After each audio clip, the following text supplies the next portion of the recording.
Assalamualaikum warahmatullahi wabarakatuh. Madayaw, umayong adlaw kaninyong tanan. Magandang araw sa inyong lahat. Sa ating pagdiriwang ng buwan ng panitikang Filipino, dapat nating kilalanin ang isang mahalagang katotohanan. Ang panitikan ay hindi lamang dekorasyon.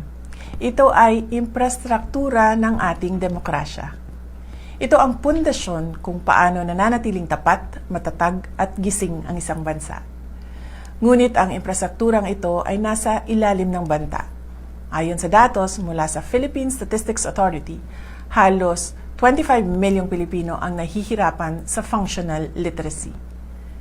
Ngayon mismo, may isang inang hawak ang bote ng gamot na hindi niya lubos mabasa. May isang 20 anyos na pumipirma ng isang kontratang hindi niya maintindihan. Ang solusyon ay nagsisimula sa ating mga tahanan.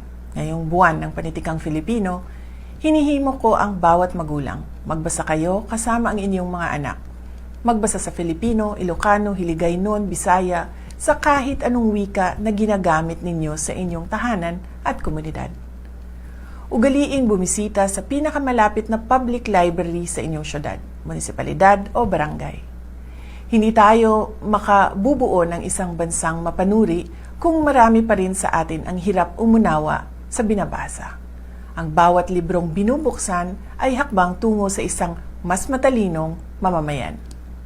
Siguraduhin nating nauunawaan ng bawat Pilipino ang mga salitang humuhubog sa ating buhay.